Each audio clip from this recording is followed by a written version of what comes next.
congreso que viene a ratificar por un lado y a reoxigenar, por decirlo así, la necesidad de unirse en organización con propuestas mancomunadas, dado que tenemos situaciones y realidades muy similares, a propósito de que el modelo neoliberal en materia educativa, que ya se aplica en Chile como centro de experimentación, se está llevando y se está vendiendo por parte de la UNESCO y otros organismos internacionales a estos propios países que hemos invitado. El proceso de carrera profesional docente, que ha sido nefasto aquí en Chile, se está empezando a aplicar en otros países. Por ejemplo, en Perú ellos lo lograron detener. Se está aplicando una serie de medidas que están en la normativa legal vigente aquí en Chile y que se está llevando a países como Honduras, Guatemala, en fin.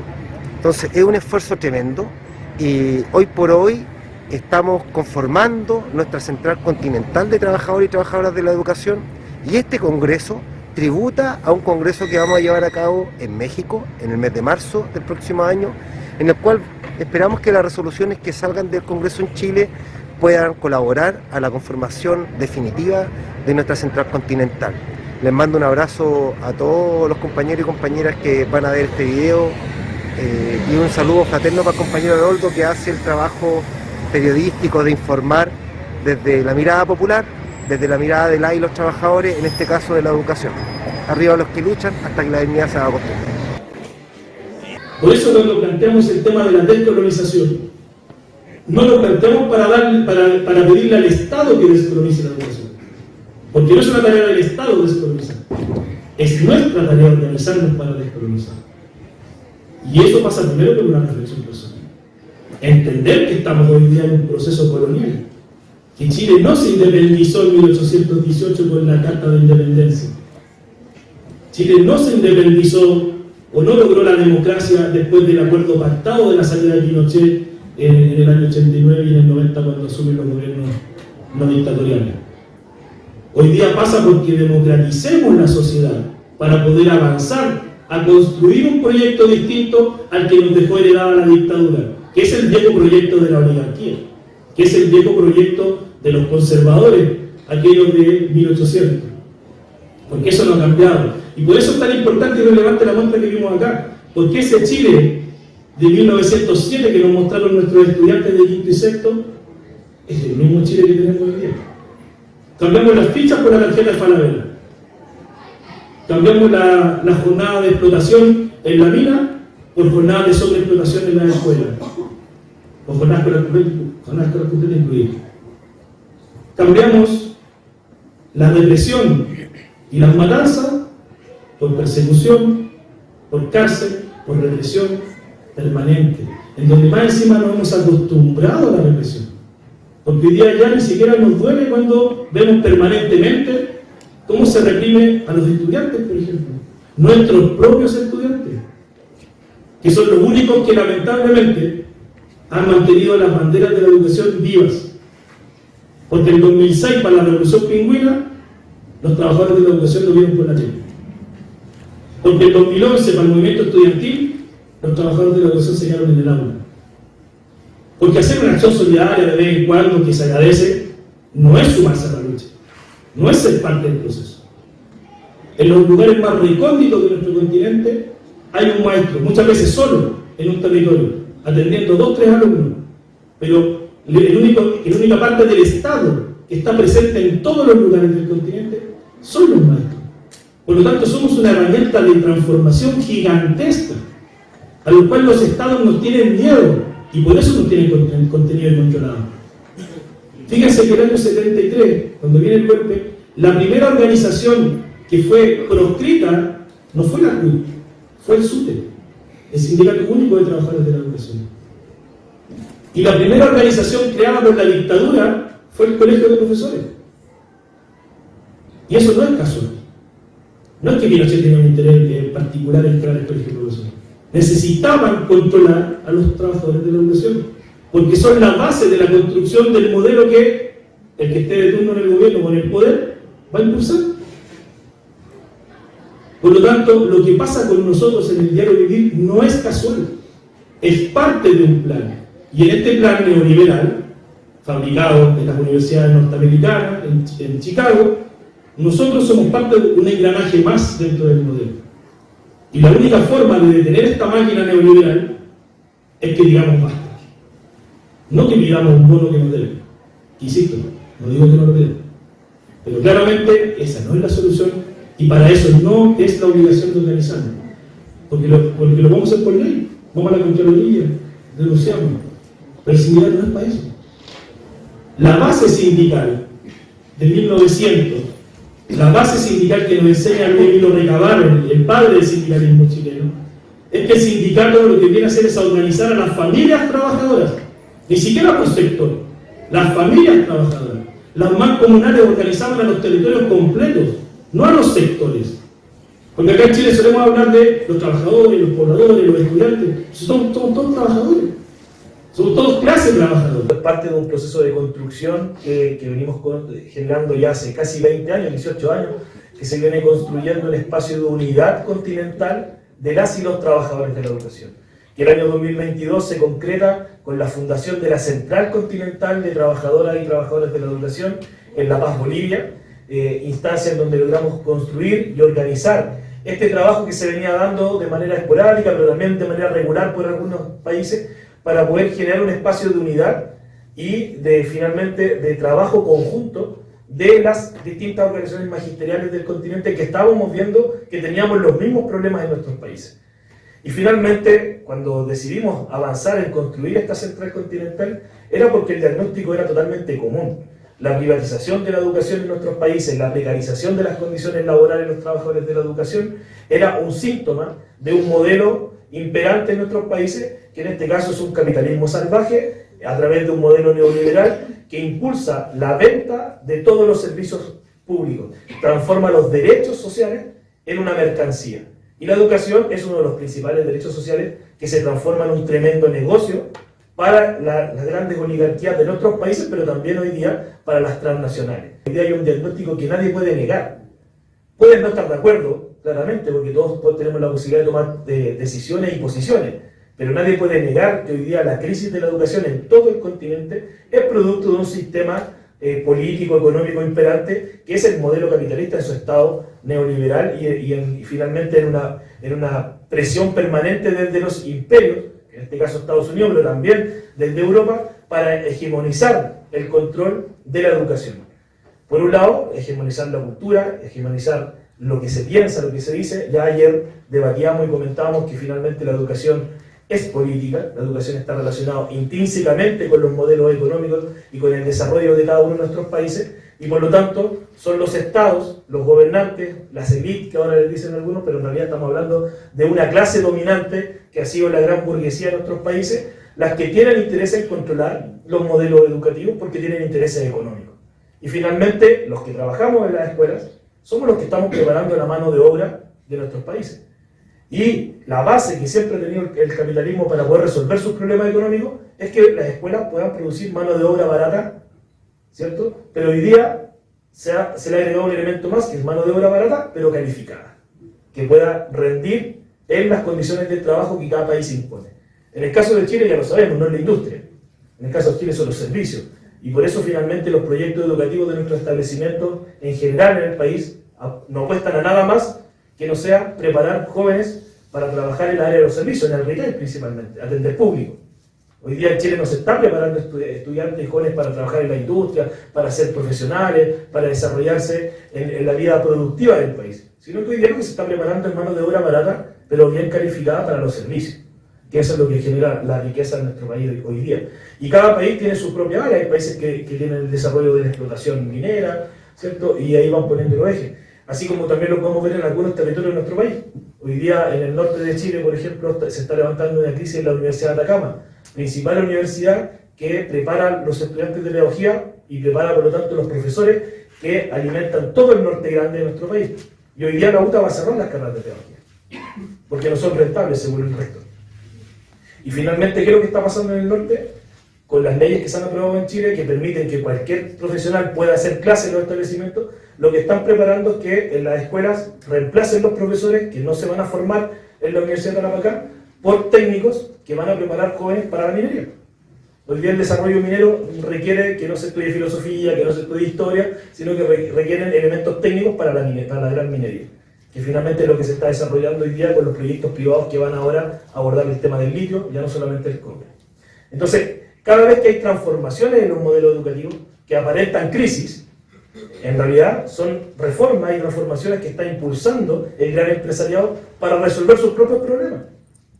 Hace un tiempo atrás, Oscar nos comentaba, y aquí están nuestros compañeros de Chiloé que lo pueden ratificar, cómo, por ejemplo, en la isla de Chiloé hay colegios que son propiedad de las propias empresas salmoneras. Y finalmente los estudiantes que salen de esos liceos no tienen otro camino que trabajar en las empresas salmoneras, empresas transnacionales. Chile es uno de los países que compite a nivel mundial, ¿cierto?, con la exportación del salmón, y requiere no solamente una mano de obra que esté metida en la producción del salmón, sino que requiere una mano de obra un poco más calificada para poder competir a nivel internacional. Lo que no significa que eso se mejore en las condiciones laborales y en los sueldos de los trabajadores. Entonces, cuando a nosotros nos digan en Chile o cualquier parte de nuestros países que la educación tiene que ser apolítica, que tenemos que tener solo una mirada gremial o solo una mirada respecto a condiciones mínimas laborales, nos están mintiendo, nos están engañando intencionalmente. Porque al final lo que quieren es que los trabajadores de la educación, que el profesorado, que los administrativos, no pensemos, no tengamos opinión y finalmente no incidamos en los procesos educativos. Y eso es parte de lo que estamos convocados en este congreso, en este encuentro. Pero además también, en conjunto con identificar cuáles son parte importante de los problemas políticos del continente, que los imponen desde arriba, porque no son nuestros gobernantes. Hoy día nuestros gobernantes están mandatados por el Fondo Monetario Internacional, el Banco Mundial, la UNESCO, que son los que les ponen condiciones a los gobiernos para implementar estos proyectos educativos o les cortan los financiamientos. Por eso vemos que el modelo chileno se empieza a reproducir por el resto del continente con facilidad, porque ese es el modelo del Fondo Monetario el que andan repartiendo y ofreciendo. Y son los ex ministros de Educación y funcionarios de los distintos gobiernos de turno en Chile que salen a vender y hacer las capacitaciones internacionales y a vender el modelo chileno. La evaluación docente, el sistema de voucher y todo lo que tiene que ver con la implementación de la privatización en Chile. Hoy día, lo mencionábamos ayer y solamente lo voy a comentar, tenemos las transnacionales que están sobre hoy día y controlando los colegios particulares subvencionados. Ya no son los empresarios chilenos, son transnacionales las que controlan cadenas de colegios, ¿cierto? Y son las transnacionales las que están controlando el currículum a través de aplicaciones que los mismos profes compran y descargan, como controlando los libros de clase. Las editoriales son todas españolas las que hacen los libros que utilizamos en las escuelas, por más que el Estado los regale, pero los libros se hacen fuera del país, ¿cierto? Y por lo tanto no tenemos ni un proyecto propio y al parecer tampoco tenemos un movimiento social que esté abordando esa problemática. Porque finalmente, cuando nos encontramos como trabajadores de la educación, nos encontramos para pelear por el bono, por la deuda, ¿cierto? Porque nos quieren afectar en uno u otro problema económico por lo general, ¿cierto? Pero no para hablar de la estructura de la educación. Y eso claramente es un problema. Porque a los dueños de todo esto le dan lo mismo si te dieron el bono, te lo pueden hasta pagar. El tema es que no les toque la estructura. Y por eso tenemos diferencias con algunas organizaciones nacionales en este país, que tienen como única agenda preocuparse de la deuda, de la cosita pequeña, y no pensar en la estructura. Y ese es el llamado también que estamos haciendo hoy día. Cuando hablamos de descolonizar la educación, tiene que ver con pensar políticamente la educación. ¿Para qué la están usando los dueños del poder y para qué la queremos usar nosotros? ¿O para qué necesitamos desde los trabajadores, desde los que tenemos nuestros hijos en la educación pública, ¿cierto? Y de lo que esperamos tener un país justo, ¿cierto? Y democrático en algún momento? Entonces, ¿cuál es el camino que tenemos que seguir? Y eso no se lo podemos pedir a ningún gobierno. Esto no es un petitorio que le vamos a entregar a un gobierno. Necesitamos una educación democrática. Eso se construye en la sala de clase, se construye en el sindicato, se construye cuando hacemos proyectos contrahegemónicos, cuando creamos proyectos alternativos. Así se construye la democratización de la escuela, pero también de la sociedad. Y finalmente lo que tenemos que construir en nuestros países y a nivel continental es un proyecto educativo que represente los intereses de nuestros pueblos, no de Finlandia, como nos venden permanentemente como modelo a comparar. Y por lo tanto, esa tarea la tenemos nosotros, nadie más. Esto no es un petitorio, es una situación en donde nosotros tomamos una decisión. Y esa es la convocatoria y el llamado. Aparte de saludar a nuestros compañeros hermanos internacionales, voy a ratificar el saludo a nuestros hermanos de Chile. Saludar fraternalmente con los que más trabajamos. Yo soy de Valparaíso, nuestros amigos de Cilecoba, la dirigencia de Cilecoba que están acá presentes, les pido un aplauso. Así también saludar a nuestros hermanos de la FENALDEDUC que están acá de Chiloé, que vienen llegando, un tremendo trabajo que ya lleva 10 años, por lo menos 10 años, de construcción también de sindicatos, de asistentes, de administrativos, de profesores, un espacio de unidad que se logró hacer en la isla de Chiloé, pero también que permeó a nivel nacional y que hoy día tiene una federación grande, sólida, que practica la unidad de los trabajadores de la educación. Saludar también a nuestros hermanos de CIPROEP de Viña del Mar, que está en la dirigencia, pero también nuestro compañero Haroldo, profesor jubilado, pero fundador del sindicato CIPROEP, con quien venimos construyendo hace bastantes años, ¿cierto?, esta idea de construir herramientas de lucha, ¿ya? Y que tenemos una tarea pendiente, y por eso lo cito a Haroldo, porque nosotros acá tenemos pendiente organizar a los jubilados, porque todos los que estamos acá vamos para allá, algunos más, en menos tiempo que otros, y las condiciones de nuestros colegas hoy día, porque lo único que está visibilizado en Chile son los colegas de la deuda histórica, ¿cierto? Porque es un daño gigantesco que se le hizo, y lamentablemente nuestros colegas se están muriendo sin que les paguen la deuda. Pero la realidad cotidiana del resto de los jubilados no se visibiliza. Y hoy día nosotros necesitamos organizar a los trabajadores de la educación jubilados, porque finalmente hoy día, voy a tirar cifras así, una cifra bien concreta. Mi padre, profesor, toda la vida profesor de educación básica, terminó sus últimos años como director de escuela, un sueldo de 1.600.000 pesos. Se jubiló y al mes siguiente empezó a recibir 300.000 pesos. Esa es la realidad. Así de duro. Y en algunos casos peor. Por lo tanto, la necesidad de organizar este espacio es fundamental. Acá nos acompaña Leoncio del Perú, que es presidente del sindicato de jubilados y cesantes de Lima. Necesitamos aprender también de esa historia de lucha de quienes dieron las peleas antes que nosotros, porque todo lo que estamos diciendo acá no lo inventamos nosotros. Nosotros simplemente estamos tomando la posta, que durante 30 años, después de la dictadura, la concertación trató de ocultarlo, levantaron dirigentes títeres durante años para contener el movimiento social, y hoy día tenemos la tarea y la necesidad de aquí en Chile reconstruir movimiento obrero, reconstruir movimiento popular, porque no hay. ¿Hay sindicatos? Sí, pero eso no significa que haya movimiento sindical, porque hoy día el movimiento sindical es pura burocracia sindical. Hoy día necesitamos construir sindicatos de clase, que apuesten finalmente a desarrollar un programa de lucha de la clase trabajadora, no de mi gremio, no de mi empresa, no de mi parcelita, sino que para la clase trabajadora. Ese es el desafío, eso es lo que esperamos avanzar en estas conversaciones y discusiones, y por lo tanto, bienvenido a esta segunda jornada del Congreso por la Descolonización. Muchas gracias por estar acá, y como venimos diciendo ya desde el 2015, cuando fundamos el CERP de Chile, hasta que la dignidad se haga costumbre. Yo creo que la única tesis válida, después de escuchar a todos los compañeros y compañeras que han hablado, es que la revolución social es posible y que el modelo no se va a desmontar si no es por la acción gregaria de cada uno de nosotros, poniéndome por delante del modelo y contra el modelo. No hay otra tesis, porque no hay otra posibilidad. ¿Ah? No hay otra posibilidad. El capitalismo o la barbarie. Porque la única solución es el socialismo. Ante la barbarie. Y esa es la única tesis posible. No existe otra. De los 235.000 docentes que hay en Chile, el 70%, 72% es la fuerza motriz femenina del magisterio.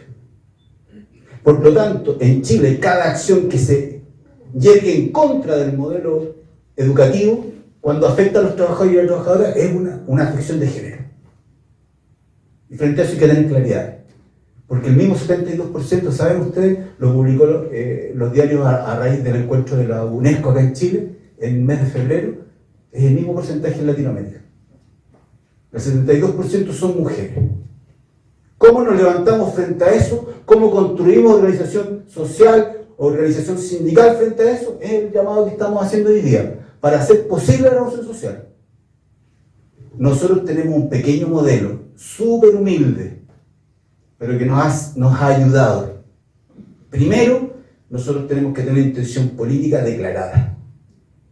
Esos profesores neutrones y neutrales, como dice el poema de Benedict, nos sirven para la realidad que hoy día estamos viviendo de precarización total y de territorios de sobrevivencia, de territorios que son prácticamente el resultado y el resabio de un capitalismo feroz que hoy día nos tiene sumido en esto. Nosotros somos una organización que partió siendo un sindicato Y poco a poco nos fuimos organizando para transformarnos en lo que hoy día es Azote. Inicialmente éramos profesionales y entonces encontramos el encuadre perfecto para que aquellos trabajadores de la educación que ven en el sindicato una caja de compensación como esta, como la araucana, opten o siguen en otro tipo de sindicatos que ofrecen eso, o pasan a un sindicato de lucha como el nuestro. Nuestro sindicato es un sindicato de lucha. Y los trabajadores deben saberlo, y las trabajadoras deben saberlo, porque no pueden creer que aquí van a venir a resolver el problema de la habitabilidad que no les da el modelo a través de su sueldo. Los sindicatos no pueden ser eso. Es un sindicato de lucha que se construye sobre la base esencial de la convicción revolucionaria que debemos tener para poder cambiar el modelo. Sin eso no hay posibilidad. Por cierto, tenemos también muchos trabajadores y trabajadoras que están en el sindicato porque de alguna manera les defienden su fuente laboral y lo instrumentalizan, por lo tanto. Pero hay que ser paciente para ser profesor, hay que ser paciente para ser trabajador de la educación, de lo contrario no se obtienen los logros que uno espera obtener de nuestros estudiantes, y debemos ser pacientes también con nosotros mismos. Y en ese sentido, para nosotros es súper importante ser paciente con los compañeros y compañeras, lentamente, de a poquito. Esto va a ir decantando en, no una masa crítica sindical, porque creemos que el concepto de masa crítica es como medio despersonalizado. Nosotros buscamos una esencia sindical, la vainilla del sindicalismo. Los queques están hechos le echan esencias de vainilla, ¿lo han visto? Ese olor que tienen los queques, los pasteles, nosotros queremos eso en el sindicalismo. Si hay algo que le falta a la teoría, es calle. Y hoy día la teoría debe dotarse de lo que en los territorios está ocurriendo. Nuestro sindicato, Azote, es un sindicato originalmente pensado de funcionarios y funcionarias, y nosotros lo cambiamos por la doble T de trabajadores y trabajadoras. Porque el concepto funcionario hace referencia a la acción que tengo yo dentro de la escuela y me despersonaliza de las otras acciones, que no son las docentes, por ejemplo, o que no son las de los asistentes de la educación. De ahí que cuando se acuñó el concepto gremio en tiempos del gobierno militar, evidentemente los cuerpos colegiados de los profesores y las profesoras terminaron siendo un aparato, finalmente, que como ha dicho muy bien Michael, es un aparato que solo resuelve cuestiones mínimas y no lo que está de fondo, que es el modelo que hoy día tenemos. De ahí que nuestra convicción es por un sindicato, un sindicalismo de trabajadores y trabajadoras. Hoy día la CUT concentra a cerca de 1.200.000 trabajadores en 3.000 sindicatos. Pero hay una fuerza laboral chilena de 10 millones de trabajadores y trabajadoras. Solamente la CUT concentra esa cantidad y otras centrales concentran algo parecido. Pero finalmente no pasan de los 2.400.000. Y hoy día la CUT, una central entreguista, que está administrando la rutina sindical del Estado, no tiene mayores logros que los que efectivamente hemos podido ver este último tiempo, que no son prácticamente nada. Entonces, frente a eso, frente a esas direcciones políticas, nosotros proponemos algo distinto. Parafraseando a Schumacher, no sé si está muy adecuado decirlo acá, pero lo pequeño es hermoso. Para nosotros es fundamental partir de un sindicalismo radicado en los territorios y en la población. Así sea chiquitito, así sea de 20, 30 personas, pero empezar a avanzar con la población, y esa es nuestra tesis, con la población en la consecución de demandas colectivas que de alguna manera den cuenta de las necesidades del territorio. El sindicato, y nuestra tesis hoy día, es un espacio que debe abrirse a todas las otras experiencias posibles del territorio, porque el sindicato, negociando solo lo que dice relación con su expertise, que son los derechos laborales, lamentablemente es cooptado por el gobierno y por la estructura o las matrices del gobierno, Toda vez que cuando se sienta uno a una mesa con ellos, se sienta para que acá, y nos ha pasado con Maite, nos den explicaciones de por qué no hay plata o de por qué la plata no llega. Y entonces frente a eso no nos queda más que decir, chuta, si no hay plata no hay nada. Nuestro sindicato hace un mes atrás acompañó la revuelta de estudiantes de una escuela que lleva hasta el día de ayer un mes paralizado. ¿Por qué? Porque las salas se llueven, porque no hay vidrios, porque no hay internet. Todo esto que nos piden en el ministerio es por internet. No hay recursos para hacer clases. Y hoy día tenemos una debacle en la que no es posible seguir manteniendo la educación en esas condiciones. Y entonces, ¿quiénes se movilizaron primero? ¿Quién creen ustedes? Los estudiantes. Los estudiantes, dando el ejemplo. El torniquetazo, el mochilazo, y hoy día le han pegado al SLEP Gabriela Mistral porque no hay condiciones dignas de habitabilidad dentro de la escuela. ¿Y quiénes tuvimos que poner a defender a los cabros? Los trabajadores, y no todos. Y hemos aguantado un mes en esa experiencia. Vamos a dejar de hacer, vamos a provocar que esto pase. Esa es nuestra función. No hay otra. No tenemos otra posibilidad. Más que la rebeldía organizada y sistemática, la subversión del orden. Ser profesor en estas condiciones hoy día, en las que nos tiene sometido el capitalismo, vayan entendiéndolo todo el mundo, requiere de actores sociales subversivos frente al modelo. De otra forma, no es posible sacarle el peso a eso. ¿Se acuerdan de la frase, la lucha da lo que el patrón niega? Bueno, nosotros la agarramos y pusimos la lucha da lo que el SLEP niega.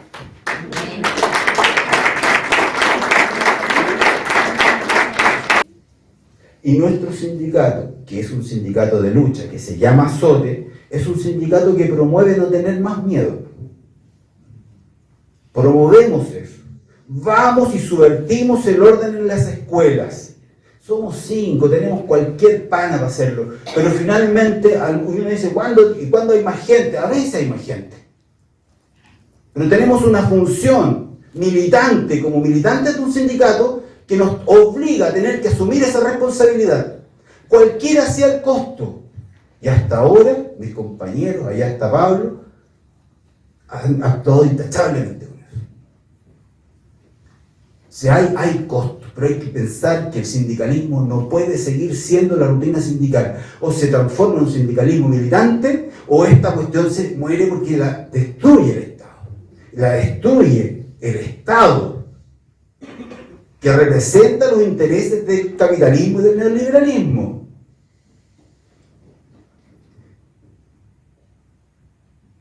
No porque lo haya dicho Marx, sino porque son las evidencias que tenemos hoy día. ¿Cómo luchamos frente a eso? Sí, ustedes dirán, pero es contradictorio que ustedes se sientan con los ministros. Claro que nos sentamos con los ministros, a decir esto mismo. A decir esto mismo, a ser consecuente ahí también.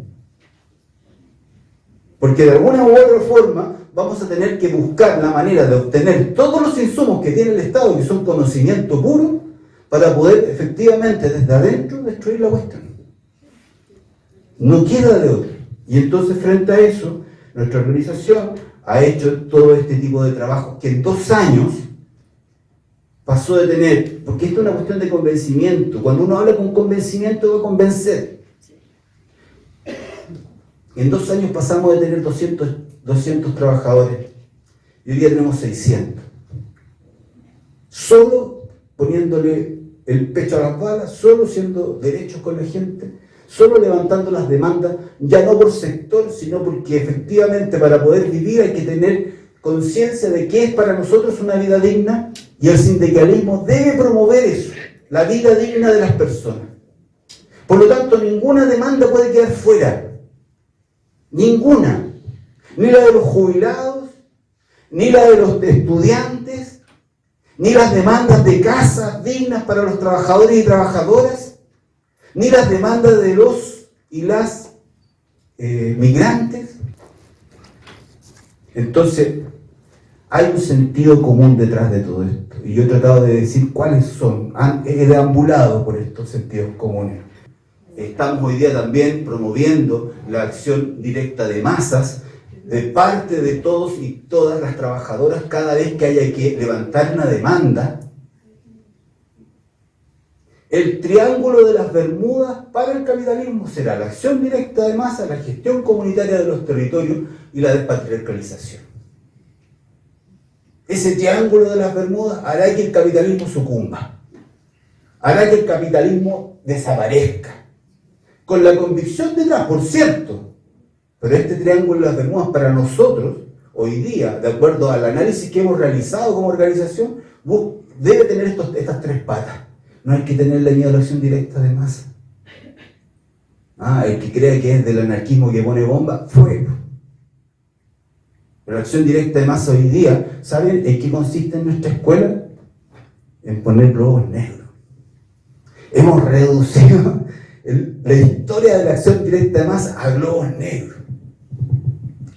Y apenas aparece un globo negro en el portón de la escuela, aparece el SLEP queriendo conversar, negociar, no pongan más globos negros. Claro, hay otras acciones, por cierto, y habrá un momento para evaluarlas. Pero por el momento, esas acciones deben comenzar a ser parte de la acción general de los trabajadores y trabajadoras para empezar a movilizarse. Creemos que ese es el camino. Y esperamos que en ese camino nos encontremos, como decía Miguel Hernández, hasta que una nueva ola de la historia nos levante. Bien, gracias compañero y compañeros.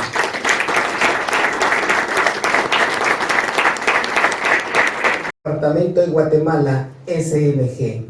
A cada una de las delegaciones y los ponentes de los distintos países presentes que conformamos la Central Continental de Trabajadoras y Trabajadores de la Educación. En Guatemala, el Popol Vuh, un libro sagrado de los mayas quichés, nuestros ancestros en Guatemala, expresa: que todos se levanten, que nadie se quede atrás, que no seamos uno, que no seamos dos, sino todos.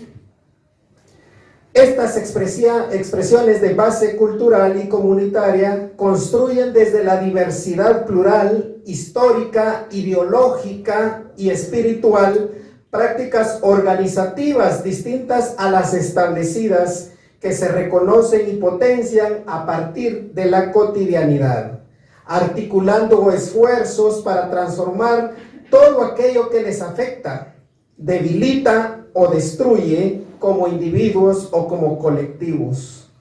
Porque el magisterio también es pueblo, porque el magisterio también sufre por el alta al precio de la canasta básica, sufre por el alza al precio de los servicios como el agua, la electricidad, sufre por la privatización de la salud, la privatización de la educación.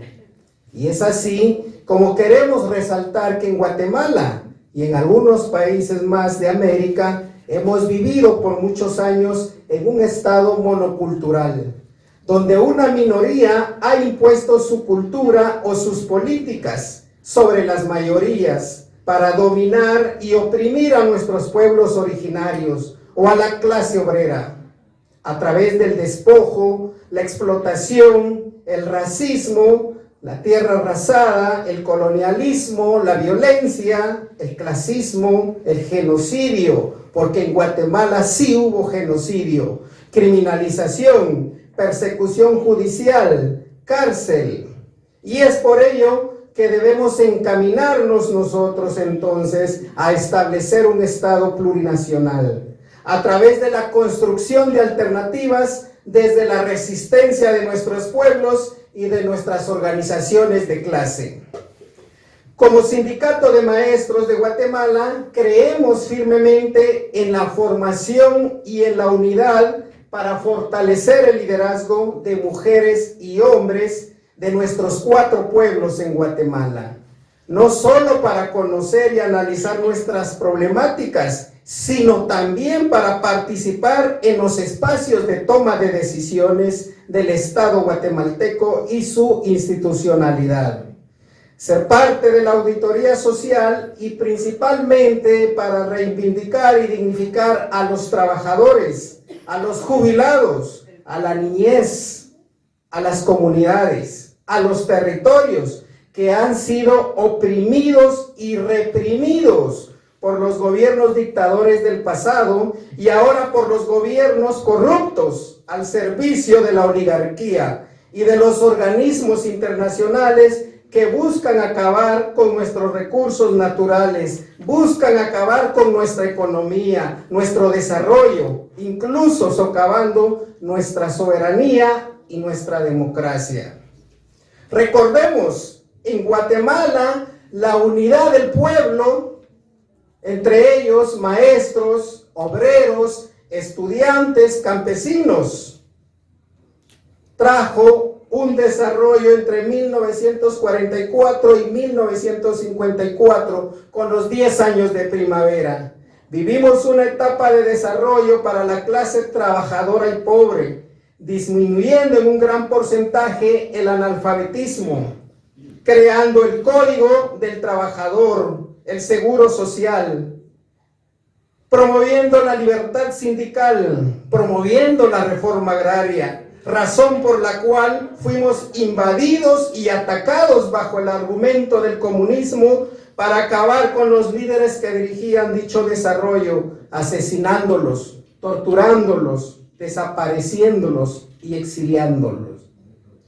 Ante lo citado y conscientes de nuestra actual coyuntura nacional e internacional, incluyendo actualmente la cooptación de nuestro sistema de justicia, por el cual ahora muchos de nosotros como líderes sindicales, como defensores de derechos humanos, defensores de los recursos naturales, defensores de la democracia, ahora ya no solo se nos asesina, sino también se nos criminaliza y persigue judicialmente. Y esto, compañeros, no está sucediendo solo en Guatemala. También sucede en otros lugares como en El Salvador, en Panamá, en Perú, entre otros.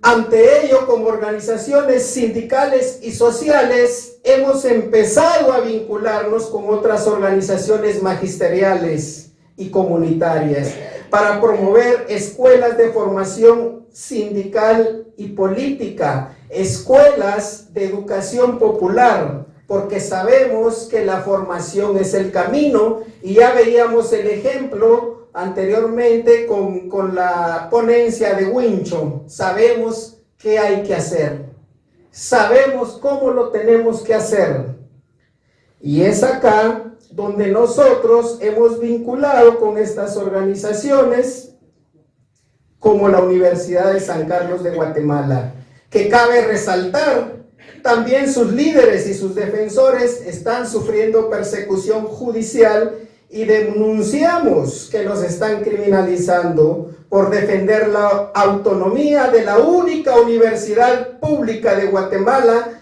que se encuentra cooptada actualmente por el usurpador Walter Mazariegos, un vil servil del pacto de corruptos en Guatemala. En estas escuelas tratamos de formar nuevos liderazgos ante la necesidad de organizarnos conjuntamente como pueblo para defender nuestros derechos que han sido violentados durante muchos años. Y es así como nos satisface mucho ver que en otros países como Chile están transmitiendo este conocimiento, están transmitiendo este sentido de lucha del pueblo, porque eso es lo que tenemos que hacer en América: formar a nuestros cuadros medios, formar a nuestra juventud, formar a nuestra niñez, para que cuando nosotros ya no estemos, ellos sigan con la lucha.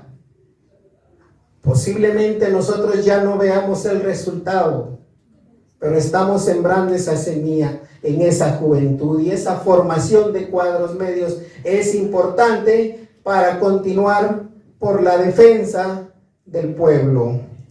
Considerando que el área de acción sindical es la que ha experimentado un menor desarrollo en los últimos años en Guatemala, comparado con otras organizaciones sociales, como lo demuestran los datos de estudios realizados, donde se evidencia que en Guatemala, de más de 7 millones de personas en edad laboral, únicamente hay un 3.8% de personas sindicalizadas. En el caso del magisterio particularmente, hay un sindicato patronal que ha sido señalado nacional e internacionalmente por actos de corrupción e impunidad y que se ha dedicado a defender a los 3 gobiernos anteriores al actual. A través de ello hemos perdido nuestra carrera magisterial en las escuelas normales, donde fuimos formados muchos de nosotros como maestros con conciencia social. Estos gobiernos nefastos que han reprimido a quienes nos atrevemos a denunciar y exigir justicia ante las acciones ofensivas del capitalismo y sus nuevas formas de explotación, mientras nuestros pueblos siguen sumidos en la precariedad y la pobreza. Es por ello que en el marco del Congreso Internacional por la Descolonización de la Educación se hace necesario el llamado a las organizaciones que conformamos la Central Continental de Trabajadoras y Trabajadores de la Educación, para unir esfuerzos en las problemáticas que ya hemos escuchado que tenemos en común, para constituirnos como una organización sólida en América y que incida en la defensa del sistema de educación público a través de una posición política que enfrente al capitalismo neoliberal que pretende seguir agrediendo a nuestros pueblos con políticas antiobreras y antipopulares. Es importante destacar que los acuerdos son fundamentales para construir la patria que un día soñó Morazán, que un día soñó Bolívar. La unidad debe de prevalecer. Las traiciones no pueden ser toleradas. La formación política e ideológica debe ser un pilar importante para que aquellos y aquellas que deseen sumar se integren a la Central Continental de Trabajadoras y Trabajadores de la Educación, con capacidad para dialogar y construir en defensa del movimiento obrero y popular. A quienes actuemos en contra o a espaldas de la clase trabajadora, no podemos, no debemos integrarlos. Por ello, es urgente construir desde la conciencia de clase, no desde un discurso de victimización, sino que debemos trascender a la toma del poder como lo ha demostrado Honduras. Concluimos entonces que se debe orientar y potenciar la participación de mujeres y hombres jóvenes para garantizar el futuro de nuestras organizaciones y las luchas por la igualdad de derechos como clase trabajadora, como pueblo. Proponer espacios para la construcción de conocimientos, saberes y experiencias desde lo colectivo, para romper con las acciones neoliberales, mercantilistas y colonizadoras impuestas en los sistemas educativos públicos, que solo preparan a las personas para ser trabajadores de un sistema explotador. Conectar la realidad de nuestros pueblos desde la organización popular, cultural y sindical para fomentar aprendizajes significativos y soluciones a través de la toma de decisiones y la participación activa que promueva la autogestión y la autonomía de las comunidades con pertinencia local y cultural.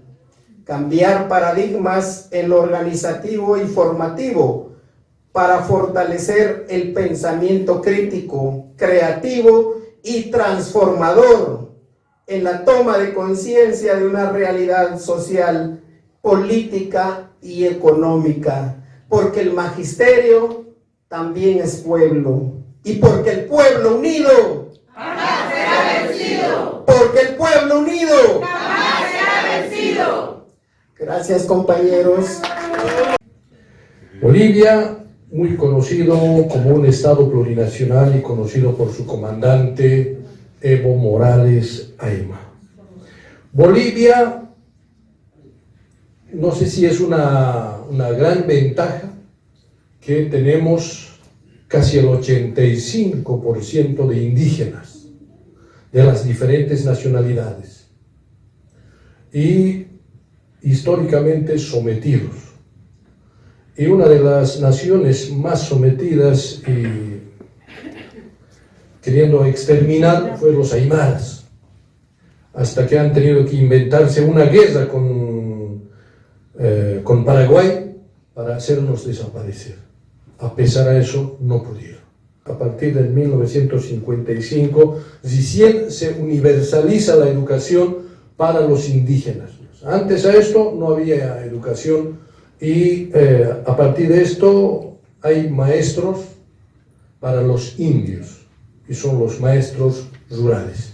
Y hasta este momento tenemos dos grupos de maestros. Un maestro urbano que está dedicado a trabajar en centros más poblados que tienen mayor comodidad, y los maestros rurales que son para los que vayan a los indios y que pueden enseñar a leer o escribir o contar los números hasta ahí. Pero este maestro rural es el que empezó a entender la importancia de la educación. Por eso es que yo diría, todo este proceso revolucionario que vivimos es gracias a los maestros rurales. Porque los maestros rurales nos hemos incorporado a las comunidades y en las comunidades hemos empezado a socializar de por qué estuvimos como estamos. Y de verdad que yo veo, y nosotros vivimos pues ese momento de éxtasis que explicaba Huincho, cuando asume por primera vez un indígena, y estamos hablando de nuestro gran comandante Evo Morales Ayma, del 2005, y ahí cambia la situación absolutamente para todo. Nosotros antes a esto permanentemente teníamos inclusive ya en nuestro calendario escolar nuestros paros, huelgas, bloqueos, huelgas de hambre, todas las medidas, pero nunca conseguíamos casi nada. Aumento salarial del 1%, eso después de luchar todo un mes, 2 meses. Pero cuando asume nuestro hermano Evo Morales, y ahí inclusive se puede ver que en una de las gestiones, la Central Obrera Boliviana, nosotros tenemos una institución que aglutina absolutamente a todos los trabajadores, es la Central Obrera Boliviana. Y la Central Obrera Boliviana, como máxima aspiración, pide el 8% de incremento salarial. Caramba, es una gran aspiración. Pero ¿qué hace Evo? Evo dice, se equivocaron.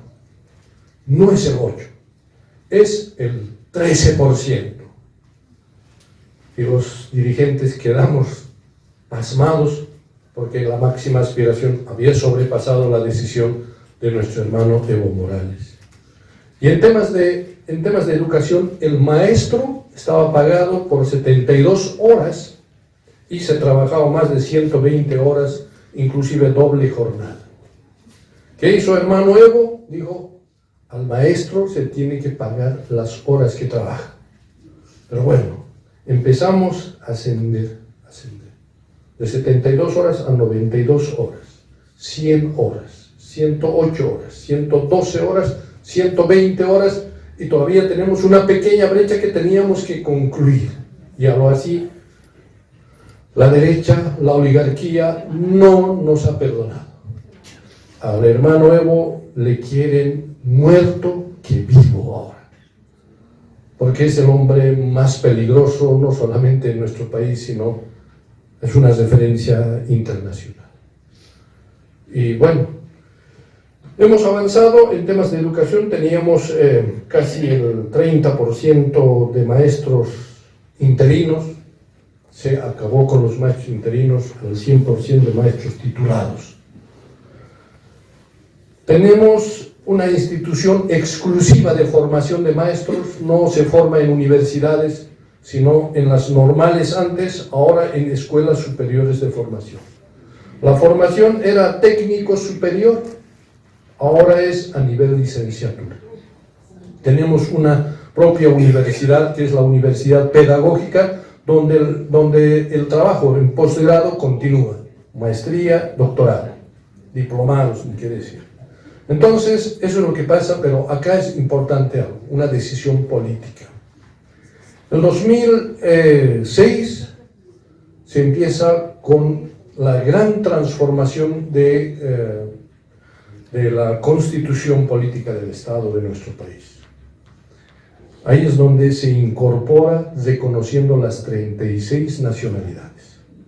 Se incorpora la participación como nunca de las mujeres. En eso tenemos que ser, y somos muy orgullosos, porque en Bolivia existe la paridad en espacios políticos. Tenemos 50%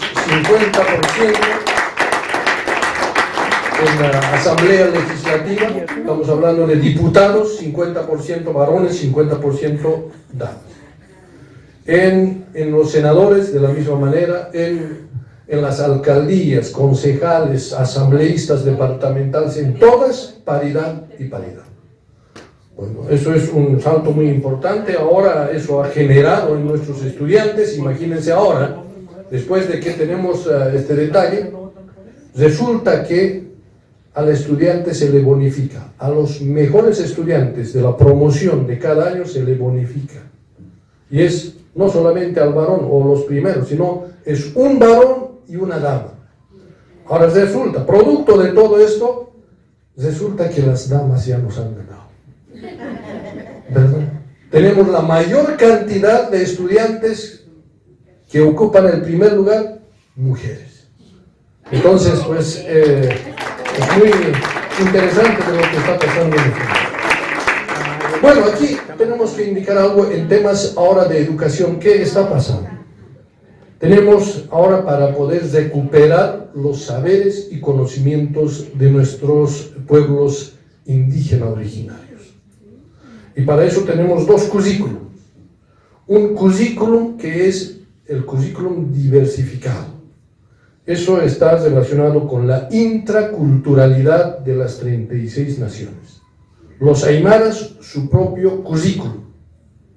Pero tenemos un currículum base, o sea, general, todo el país. Esto ya es para desarrollar la interculturalidad. ¿Y cómo planifica el maestro? Armoniza entre el currículum diversificado y el currículum base. Armoniza, dependiendo en qué espacio se encuentra trabajando el maestro. Tenemos todavía mucho que avanzar porque es un desafío, no es sencillo en este momento. Hemos estado en estos avances porque en este momento solamente hemos logrado 3 currículums, o 3 currículums diversificados, de los aymaras, de los quechuas y de los guaraníes.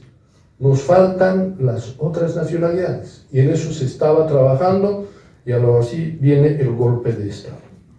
Quiero indicar también de que tenemos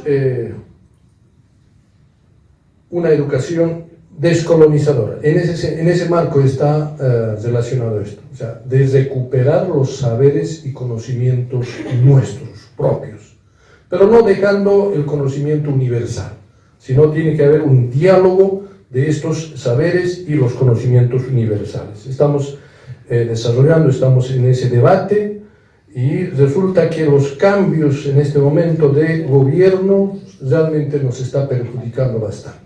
Primero el golpe de Estado, como ustedes saben muy bien, por la ultraderecha y luego por un gobierno traidor. Y resulta que este gobierno traidor se ha descarrilado y por lo tanto se fue por otro lado.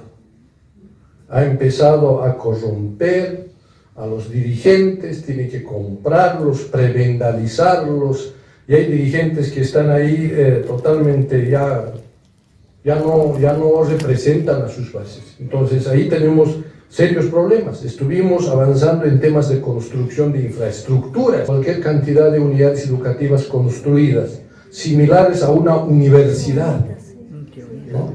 Pero falta. falta mucho. En temas de equipamiento, a cada maestro una computadora, pero eso ya fue hace mucho. Para cada unidad educativa, para colegios, su laboratorio de física, química, biología, geografía. Pero con este gobierno se estancó absolutamente todo. No tenemos ahorita casi nada de avance, más bien un retroceso. Quiero indicarles también en temas de salario, el maestro, tenemos 7 categorías.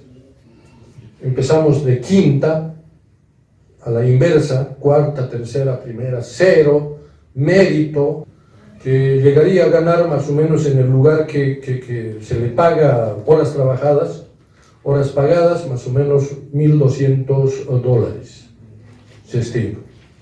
Y el maestro iniciante, más o menos llegaría a ganar como $500. Pero allá la vida, para un poco yo eso me gustaría, y voy a consultar a los compañeros cómo va la vida. Nosotros tenemos, para un poco hacer comparaciones, un almuerzo del pueblo nos llega a costar no llega a costar ni $1. $2 ya eso es en los lugares ya medianamente lujosos. Entonces, eso es un parámetro para darnos cuenta, ¿no? Y la renta de jubilación tenemos más o menos alrededor de $777, más o menos llega a ser ahora el que ha cumplido absolutamente con parámetros de edad, de aporte, con todo eso. Pero ahí sí tenemos problemas ahora.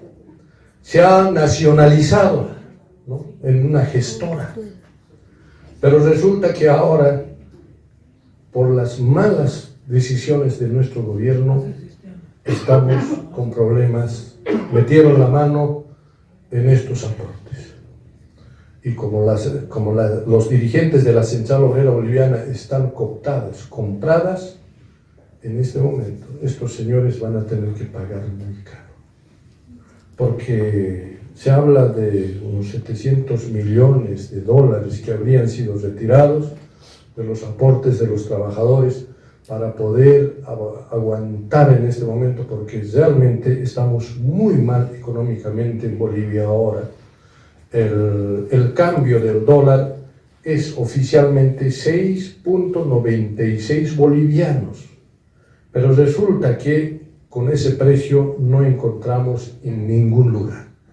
El dólar en este momento ha llegado a costar 10, 11, hasta 15 bolivianos $1. Entonces imagínense, ya no hay control, no hay dólares, subió la canasta familiar y al maestro lo que ganaba en este momento no le alcanza, porque hay lugares muy alejados donde tiene que llegar y por eso estamos con grandes problemas y esperamos no resolverlo en las elecciones que ya viene en la siguiente gestión. Entonces, nuestro hermano Evo Morales en su momento decía, estamos mal. Pero ahora sí comprendo cuando decían, no nos perdonan, no solamente la oligarquía boliviana, ahora se han unido todas las oligarquías. Estamos avanzando. ¿Y qué queremos ahora? Recuperar nuestro gobierno. Estamos seguros que vamos a recuperar, porque imagínense que nosotros no pagamos absolutamente a nadie, no prebendalizamos a dirigentes, peor todavía a nuestros hermanos que son del pueblo, no como este gobierno. ¿De dónde prebendaliza? Mira, fíjense lo que está haciendo. A los funcionarios públicos le están obligando para concentraciones masivas. A los funcionarios públicos le están chantajeando, si no van a esa concentración, van a ser despedidos al día siguiente. Además le están extorsionando. ¿Por qué? Porque tiene que aportar de su salario 1, 2, 3 veces al mes, y creo que muchos quedan sin el salario que por lo menos tiene que llevar a su hogar. Fíjense, ¿para qué? Para prebendalizar, pagarles a estos dirigentes corruptos. Entonces la gente empezó a reaccionar. Reaccionó realmente inimaginable. Buenas tardes a todas, también a todos. Desde Honduras, peleando contra el modelo, eso sí. Porque nosotros somos la contradicción de todas las quejas que han venido acá. Ayer los compañeros se quejaron, hoy los compañeros se siguen quejando, mientras que nosotros los hondureños estamos en una fiesta esplendorosa, linda y rica experiencia, producto de que aquí en la espalda creamos, después del golpe de Estado, un instituto político, que le dimos fortaleza, que le defendimos sus votos en las urnas y que hoy es el gobierno. Y que es la expresión política que nosotros construimos en las calles y en la lucha, hoy el gobierno, y nos está complaciendo con todo aquello que hemos venido peleando contra la dictadura de 12 años, ¿verdad? Y que nos arrebató las conquistas magisteriales, y que en este proceso entonces la compañera presidenta, la primera presidenta, o la única presidenta hasta ayer de América, ¿verdad?, nos está compensando. Entonces nosotros venimos a hablar casi al revés de lo que los demás están haciendo. Recordemos primero que todo este proceso que está ocurriendo ahorita, que nosotros estamos impulsando a nivel de América Latina, no es otra cosa, compañeros, no nos perdamos, es lucha de clases. Si nosotros creemos que somos privilegiados porque somos profesores y por un préstamo compramos carrito y estamos pagando la casa y que por eso ya no somos proletarios, estamos extremadamente confundidos. Seguimos siendo proletarios. Solo hay dos clases sociales, el yunque y el martillo. Claro, estamos luchando para dejar de ser yunques y ser martillos y construir una nueva sociedad. Pero por ahora somos proletarios y vivimos única y exclusivamente de la venta de nuestra fuerza de trabajo. Y no nos perdamos. Con la llegada del libre se ha activado toda la ultraderecha, no solo de Honduras, de América Latina. Y los tenemos nerviosos en Honduras. Y ellos nos tienen nerviosos a nosotros también. No lo vamos a negar. Pero estamos en el proceso de la lucha y que tenemos que construirla para ganarla, ¿verdad? Igual que en toda América, esa ultraderecha está financiada por la Embajada del Imperio porque ven amenazados sus intereses en la región. Claro, no somos un gobierno perfecto hablando de sociología, pero estamos construyendo el socialismo de esta manera, pero lo estamos construyendo con moles y bemoles, con altas y bajas, pero estamos construyendo nuestra propia sociedad. Y eso le molesta al imperio y le afecta al modelo. Por eso vivimos una lucha fuerte. ¿Les duele a estas personas que la presidenta haya aumentado el presupuesto de educación? Y les duele en el alma, ¿por qué? Porque estuvieron abandonadas la educación. Por toda la narcodictadura que se vivió en Honduras por 12 años, estuvieron abandonadas la educación. Pero no le cabe a estos agentes neoliberales en su deformada cabeza, a los oligarcas criollos, les duele, pero les duele mucho que nosotros, los dirigentes magisteriales, estemos administrando la educación. No es que somos perfectos o que tenemos un montón de títulos o todas las situaciones, no, yo soy un profesor de comunidad rural en Honduras, soy un profesor de aula, pero la compañera presidenta creyó que por primera vez en la historia la dirigencia magisterial debería de dirigir la educación, para ver si así es cierto lo que andamos preguntando. ¿Quiénes somos los que sabemos de educación? Los profesores de Medellín tenemos un montón de hipotes en las espaldas todo el tiempo. Sabemos nuestras necesidades, somos profesores, sabemos qué ocupamos, sabemos qué necesitan nuestros centros educativos. Entonces digo la compañera presidenta, probemos pues con la dirigencia magisterial.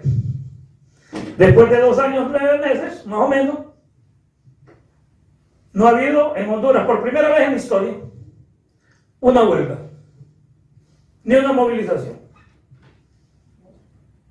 Entonces, bueno, y como es la babosada, que los profesores ya no van a la calle. Si estábamos acostumbrados al tercer mes de gobierno, ya estábamos en las calles exigiendo nuestros derechos. Bueno, simple. Como nosotros sabemos las necesidades, y nosotros sabíamos qué era lo que andábamos buscando en las calles, la compañera presidenta nos llamó a la mesa del diálogo. Y dijo, ¿qué ocupan? Bueno, ¿qué es lo primero que ocupamos los profesores? Dinero. Que nos paguen, pues. Entonces, dijo la presidenta, vamos a sentarnos, nosotros no negociamos, porque no tenemos pulpería. Nosotros nos sentamos en la mesa del diálogo. Entonces, en la mesa del diálogo hicimos nuestras propuestas, recibimos propuestas, pero lo más bonito de la primera historia fue que hicimos una propuesta de reajuste salarial como dirigencia magisterial. Bueno, ya yo ya andaba con el otro sombrero, que era el de viceministro. Pero andaba con los compañeros dirigentes magisteriales. Entonces le dijo la presidenta a la ministra de Finanzas, oiga, Rixi, lo que están pidiendo los profesores, eso no era lo que nosotros teníamos pensados para ellos. No, le dijo Rixi. Pues póngale lo que nosotros teníamos pensados para ellos. Nosotros pedimos menos de lo que ellos nos estaban dando. Pero no es el partido, es lo que nos costó. Por eso también tenemos que ir nosotros orientándonos a ver de qué forma tenemos posicionamientos políticos no errados, eso sí. Pero ¿sabe cuál es el problema? Que eso le molesta a las oligarquías.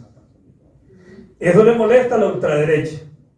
Que los obreros de la educación estemos bien.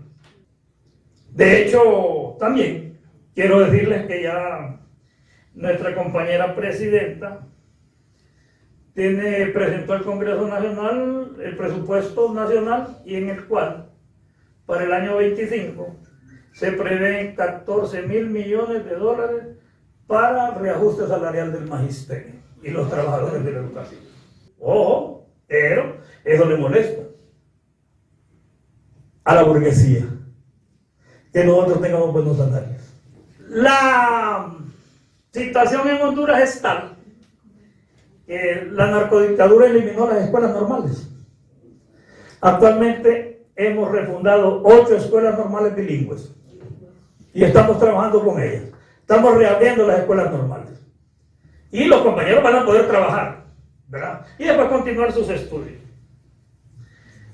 Estamos luchando con la oligarquía por una jubilación digna. Nos robaron la jubilación digna en tiempos de la narcodictadura. La compañera Xiomara junto a la dirigencia magisterial presentamos al Congreso Nacional una propuesta de reforma que tiene toda la oposición de la derecha que dirige el Congreso Nacional, pero en la calle vamos a lograr esa victoria, porque aparte es una promesa y un compromiso de la compañera presidenta. Y no les digo qué, digamos, entre unas cosas, la ley actual dice 59 años de edad, nosotros estamos proponiendo 55.